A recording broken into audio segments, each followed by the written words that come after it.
નમસ્કાર, ખબર વડાલી સૌપ્રથમ અસર અમારી ન જાણ્યું જાનકીનાથે કાલે સવારે શું થશે।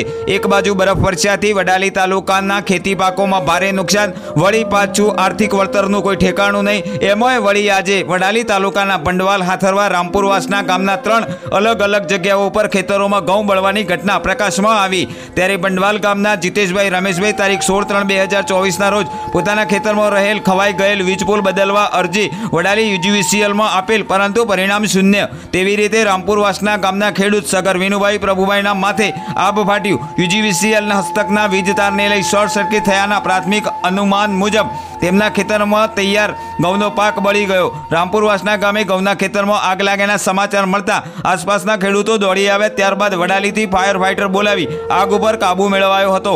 તેવી જ રીતે આજે હાથરવા ગામના સુરેશભાઈ રમેશભાઈના ખેતરમાં પસાર થતી વીજ લાઇનના વીજતાર ભેગા થતા તણખા જરતા તેમના ખેતરમાં રહેલ ઘઉંનો પાક બળવા લાગ્યો। સદનસીબે લોકો દોડી આવ્યા અને વધુ ઘઉં બળતા અટકાવ્યા। એક જ તાલુકામાં એક જ દિવસે 3 અલગ અલગ ગામના ખેડૂતોના ઘઉંના ખેતરોમાં આગ લાગી। ક્યાંક ખવાઈ ગયેલ વીજ પોલ, ક્યાંક લૂજ વીજ વાયર। જગતનો તાત કોને કરે વાત, ફરિયાદ કરે તો કોઈ સાંભળતું નથી, જાય તો કહાં જાય તેવી સ્થિતિ ખેડૂતોની છે।